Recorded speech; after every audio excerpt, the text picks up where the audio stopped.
Okay, so let us start solving the questions. The first question that you have is this one, yes? Let us read it together. The following figure shows the unit circle together with the point P with these coordinates on it, which as indicated corresponds to the angle nu, or theta, or whatever. The exact value of sine nu plus cosine nu is equal to, you need to convince yourself in a scratch paper and type your answer here. Yes? So what is that? I think this should be very simple, but I don't know, still some of you are confused in solving this. So if you want to solve that, sine of nu plus cosine of nu is what? If the final point is given, you see the coordinates. So what is the y coordinate? What is the x coordinate? What is the x coordinate? The x coordinate should be interpreted as the cosine of the angle. And what is the y coordinate? It should be interpreted as the sine of the angle. Yes? So that's simple as that. So it means that sine nu, I take the y coordinate, which is 0, 7, 3, and I take the x coordinate, which is minus 0, 68, and then add them. Yes? So the answer becomes simply 0.05. So that's the solution. So you just need to put 0.5 there. And I have suggested 3 minutes. I think that 3 minutes is exaggeration, yes? So simple, wasn't it? So if you couldn't solve this problem, it means that you have to review this lesson. Any questions here? Yes? Did like most people pass the first two? It's just the third question that people there. No, some of you, not many, some of you also made mistake here. Some of you thought that it needs calculator. Okay, it doesn't need calculators because you are not supposed to calculate sine inverse or something. So the y coordinate is just simply sine, and the x coordinate is cosine. You just add these two numbers, and these numbers are not that hard to add without calculator, yes? Because 73 minus 68 is 5, and then I have two decimal points. Yes?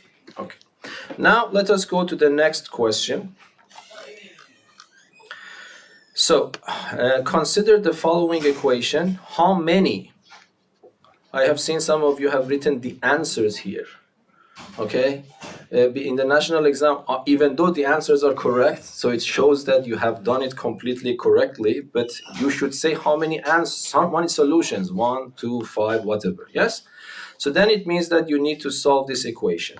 So if you solve this equation, it is cosine 2x minus cosine x equals to 0, and then it becomes cosine 2x equals to cosine x.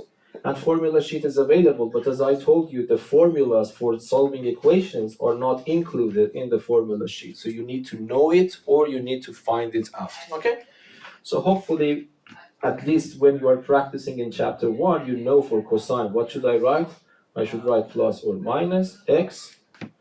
Whatever on the left is equal to plus minus here, and then plus n times 360 degrees, yes? N belongs to z. And then I have two problems to solve, one with positive sign, yes, and one with negative sign.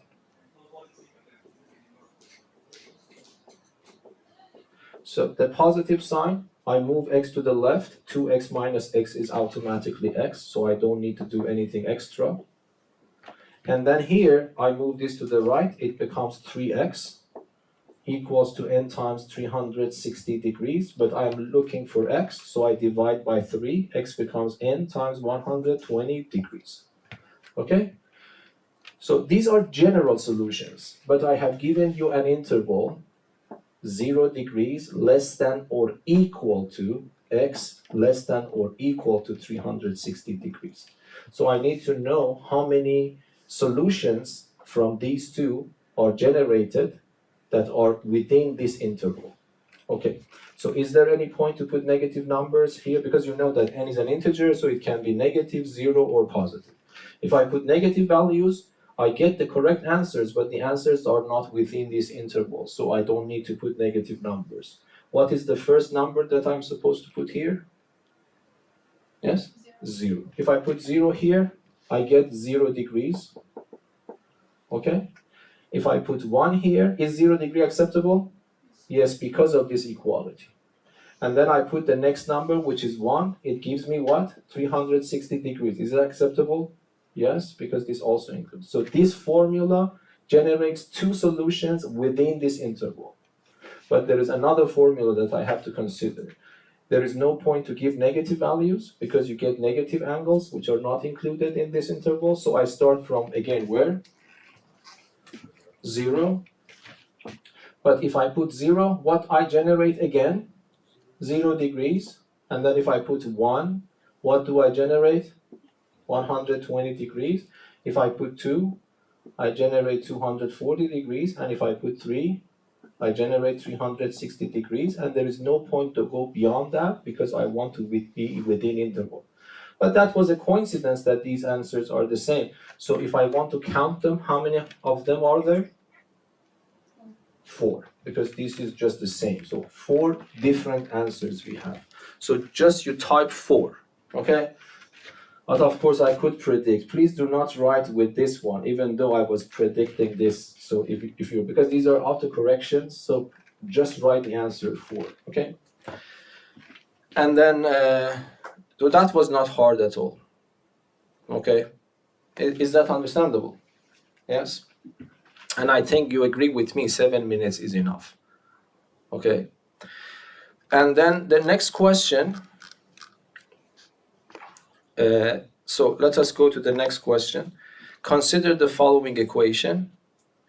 If x equals to theta plus n times 180 degrees, where n is an integer, constitutes all solutions to this equation, then theta, not x, theta is equal to which one of them?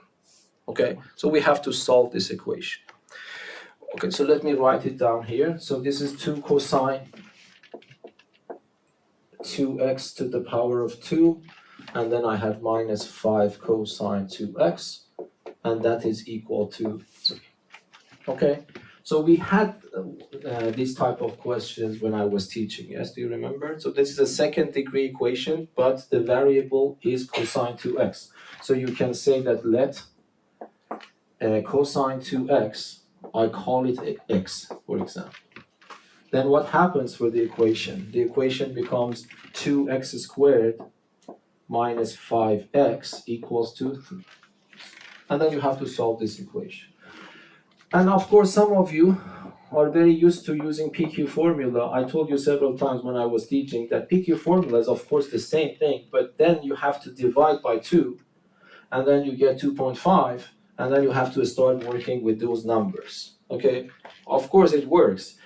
But I want you to train yourself up for ABC formula, and ABC formula is also on the first page of the formula sheet. So I want you to learn to use it. I don't want you to remember it if you don't like to, yes? So if you do it with ABC formula, it is better, okay? So x becomes what? Minus b. So the formula is here, minus b plus or minus. This is included in the formula sheet, okay?